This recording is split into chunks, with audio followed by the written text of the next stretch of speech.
Hi, and welcome back to my channel, Good Effort Meg.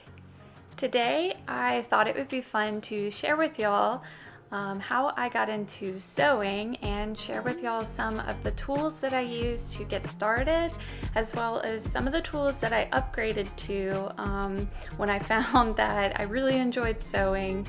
I am self-taught completely. I didn't want to pour a whole lot of money into a new hobby, so I hope this video inspired you to pick up sewing if you're on the fence about giving it a try. And without further ado, let's get started. So my first endeavor with sewing was when I was in college. So my Memaw always sewed things for me and my family growing up. And I always thought that the things that she made were really, really pretty and just really fun. And I always really liked her little workstation in her house. She had one of those like magnifying lights. And I thought it was so interesting, but I never really dove into sewing. It was just, I had way too much energy and I was too focused on schooling and playing volleyball or whatever else I was doing. But in college, when I was doing my senior design project in electrical engineering, we were designing a baby monitor. My team and I, we decided that we wanted to do kind of like a chest strap design for this baby monitor, where we would kind of tuck all of our sensors in. It would be soft, it would be made of a material that was non-flammable, it was safe for a baby, etc. I was the only one that had access to somebody who knew how to sew, my Memaw, and so I drew up kind of quickly what I wanted it to look like, and I told my team I would take it from there. So over Thanksgiving break, my Memaw sat down with me and she basically talked me through it. She said, I will help you, but I'm not going to do it for you. So we went to the store, we picked out the fabric together, we picked out the threads and everything, and she was like, okay, this is how we're going to do it. So she taught me how to cut the fabric, and it was by far one of the most terrible things that I think I've ever made, but it got the job done for a senior design project. And that experience, spending the time with my grandmother doing that, was awesome. But I was like, oh, I don't think I like sewing. It was so hard. I was like, oh, this is terrible. Like, ugh. But my Memaw actually ended up, I think it was my Memaw. It was either my Memaw or my mom ended up buying me like kind of a starter sewing machine. It had no bells and whistles on it. It was very, very generic. And so from that point on, I never touched a sewing machine until 2020 hit. So the job that I was in at the time in 2020, I was in a position where working from home was not an option. And it was not an option for a lot of people in my office. And if y'all remember, kind of mid 2020, it was very, very difficult to find face coverings. And I was like, this is not gonna work. People were just trying to do what they could do to get, something so they could come into the office, make themselves feel safe, make others feel safe, be in compliance with our company policies, etc. Whatever the reason being, I was like, okay, I have a sewing machine and I had access to get fabrics, and unfortunately elastic was something that you could not get at the time. You couldn't even buy it like on Amazon in a big spool or anything, and if you could find it, it was astronomically expensive. And so what I ended up doing was breaking out my sewing machine because we had a problem. And I am one of those people that if I see a problem, I don't like to let it fester. I like to find a solution and act on it. And so I went and I bought whatever fabric I could get. I just made sure that it was kind of a high density weave fabric, and I didn't care what the pattern, the color was. I just wanted it to be reasonably priced, and I needed a lot of it. And because we couldn't find elastic for the earrings, I was like, what can I do instead? And I was like, string. And then I was like, no, that would be uncomfortable. I actually ended up using my scrap yarn and I crocheted the earpieces, and I figured out roughly between Anthony and I's like heads and faces.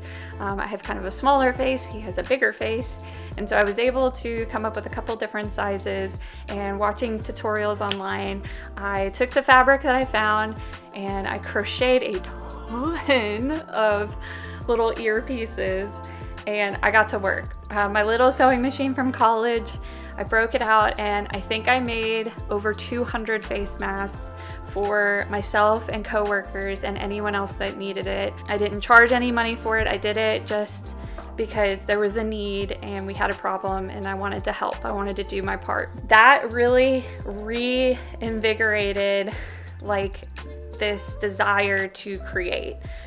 I got so sick of making face masks. So the next project I decided to do was make a button-down shirt for Anthony. I had never made clothes before, and so as one does, you pick the most complicated structural thing that you can make. It took me probably 2 weeks to finish his shirt. So, which is like way too long, but I was pleasantly surprised with my experience level with how it came out. And he was too, and he still has it and he wears it, and it makes me happy when I see it, even though there's so many things wrong with it that I'm like, oh. That's really how I got into sewing, and I just kind of fell into it out of a necessity at first, and then kind of fell in love with it along the journey. You know, I from there, that's when I made the pair of shorts that I shared a tutorial of last week. That's what I made next, and that was just it for me. I was like, wow, I can like make stuff that is fully customized to the way that I want it, and I was sold. Yeah, that's about it. That's how my addiction with sewing started. So I haven't been doing it long, completely self-taught. So if I can figure it out and do it, so can you. And I'm here to encourage you and show you that you don't have to do it perfectly.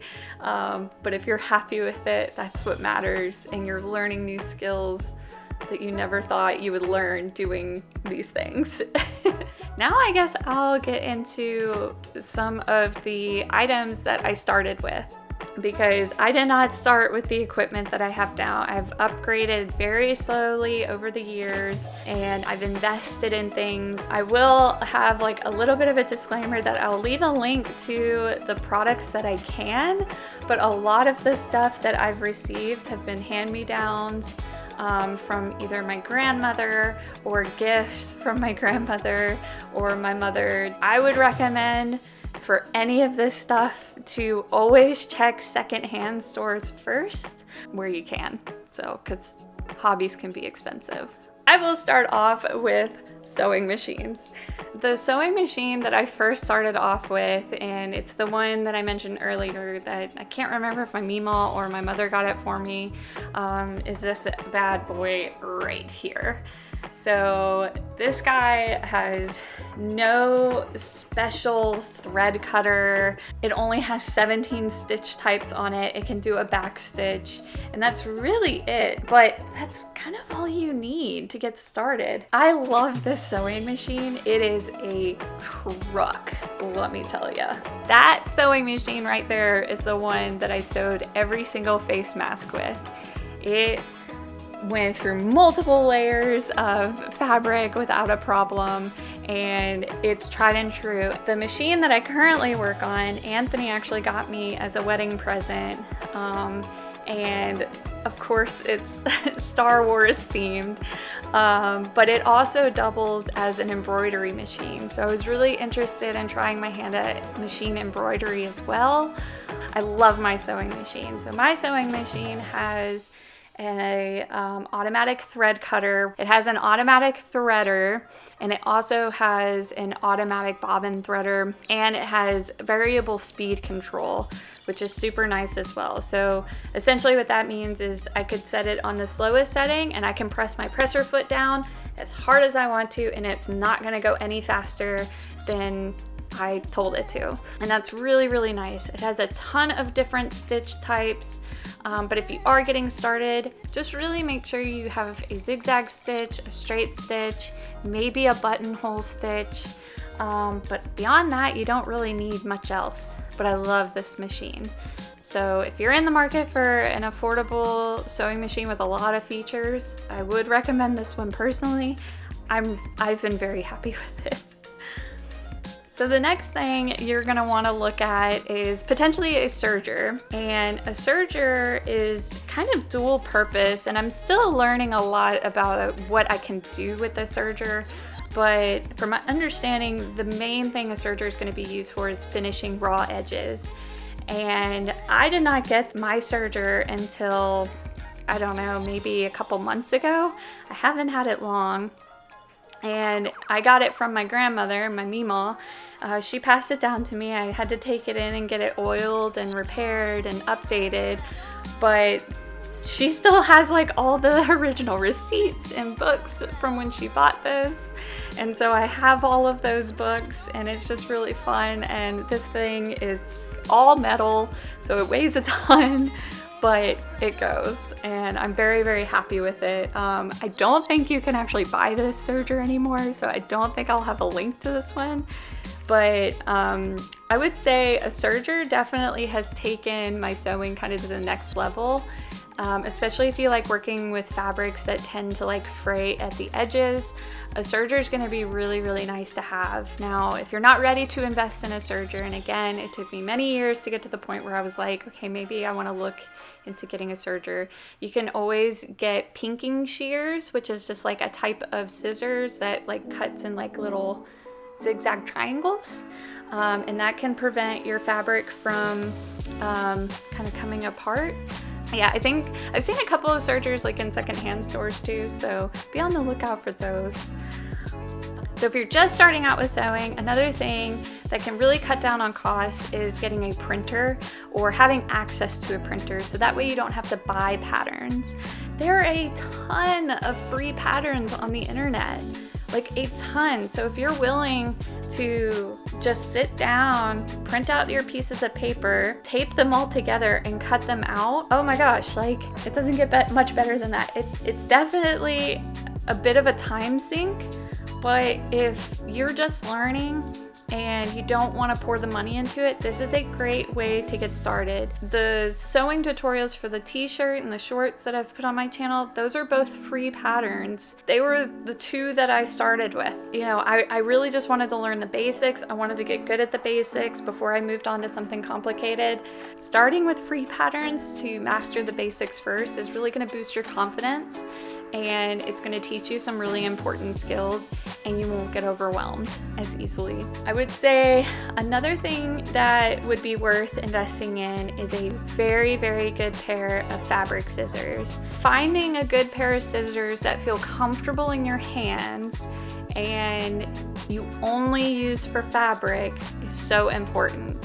And I started off with a fairly cheap pair of fabric scissors, and they got the job done. And I don't regret getting them because I still use them from time to time. But one of the things I upgraded to was a better pair of scissors, and it made a world of difference. My hand didn't cramp when I was cutting a lot of fabric out. It just cut a lot smoother, so there was less like force that I had to apply, and it just overall was a better experience. It made the experience of wanting to create less of an obstacle to overcome. So definitely look at getting a good pair of fabric scissors. You're gonna need some like fabric pins or clips. Maybe you want both. You can get those from Amazon, you can get them from your craft store, you can get a ton of them from secondhand stores, but definitely make sure you have those in your repertoire. And I promise you, use way more pins than you think you need when you're starting. Make sure you get a good measuring tape. I know that measuring tapes can be a little weirdly controversial, like getting a good one. I don't know. It's happened to me in engineering where I've had two rulers and they're the same measurements or supposed to be, but when you put them side by side, they're off. But I would just generally say if you have one measuring tape that you like, just stick with it for all of your projects, or at least throughout a single project, and you should be fine. So just make sure you have a measuring tape. So maybe you don't want to get a pair of fabric scissors, but you would like to try a rotary blade. I will tell you, for me personally, it took me a while to get used to a rotary blade. And when you get a rotary blade, you're also going to want to make sure you have a self-healing cutting mat as well, because I mean, it'll just tear up whatever's underneath, and it'll also wear down the blade faster. So if you have a self-healing mat underneath whatever you're cutting, like your fabrics and such, the self-healing mat will make sure your blade stays sharp. You won't damage the surface that you're cutting on. So there's a little bit more of like an expense there if you want to go to the rotary blade route. Also, make sure you really watch your fingers. I can't tell you how many times I would accidentally bump the blade into my finger, like if I was like holding the fabric down and I was like cutting. Those blades are so sharp that like just like barely nudging my finger with the blade would give me almost like a thin paper cut like cut. And I wouldn't notice it until I would go to like wash my hands, and it would just start stinging when the soap got into it. So just be careful if you get a rotary blade. Don't be like me and be a total klutz. If you're getting a cutting mat and you're wanting to have a separate space for cutting your fabrics and kind of laying out the pieces like you see me do, getting I think it's called like a craft table or like a cutting table is super duper handy. Now, these can get pretty expensive, and I would say you definitely don't need it. I used to cut fabric on my floor, but I would say a craft table is definitely worth the investment. I got extremely lucky because the craft table that I was looking at online, I think was going for like $190 or something like that. And I just happened to walk into my thrift store here, and I found the exact craft table that I was looking at for $19. So I probably wouldn't have a craft table to this day if I had not found that table for that cheap. Would recommend. Anyways, you're gonna need some means to mark up your fabric, and that you can get anywhere. You can get chalk, which you can get chalk really anywhere, or you can use a pencil. If you don't want to go out and buy chalk, you can use like a little pencil. Test it on your fabric before you go crazy with it. Just make sure you can get that pencil mark out. But you can also get one of these like invisible soluble pens. These wash out like super easily. The only problem I've had with these, and I'm still trying to figure out if it's a me problem or if I'm just not using the right tool, is I have found that this dries out really, really quickly. And so I've opted to use chalk more rather than this pen, because I don't want to keep buying a ton of them and it only lasts me like 3 projects and then I have to go get a new one. So another thing that you will definitely need if you want to get into sewing is fabric. Now, I very much got sucked into the pretty fabric must-buy pitfall. I went a little ham with the first couple of projects that I decided to make, and I've since then backed way off. I would say picking projects that you can make with versatile fabric, because your secondhand stores are fantastic resources for fabric. That alone has saved me a lot of money. Holy cow! Because it's so easy when you walk into a fabric store and you see all the beautiful fabrics to get inspired, and you're like excited because you're like, this is like so soft and I want to make something with it. But then you look at the price tag and it's $9 a yard, and you're like, but I'm just a beginner, is it worth it? And I'm telling you, start with something that's affordable. Use the fabric stores as inspiration for where you want to end up, and when you get to that point, then you can invest the money and it's totally worth it. But for now, you gotta learn the basics. Now for thread. So when I was starting out, I just found a source where I could buy bulk thread. That worked for a bit until I realized that different threads have different purposes, which makes total sense. But when you're new, you're like, thread is thread. So, pick the pretty color that matches my fabric and I should be good to go. And that's not always the case. Just making sure you get a good quality thread. I get Gutermann's thread, I think that's how you pronounce it, which is a really good like all-purpose thread, and you can find it from different sources. I've found a couple of bags of just different colors at my thrift store. I think I use white and black thread more than anything.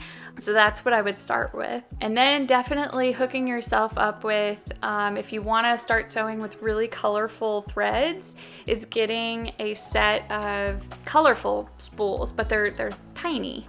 They're much smaller than like a standard spool of thread, and that's a great way to get access to a lot of colors for like your top stitching, because like underneath nobody's really going to see that. So you can use white or black for your bobbin thread, and you can use the colored thread on top, and it'll match your fabric, and you don't have to buy a full spool of thread. You can just buy a set of varying colors.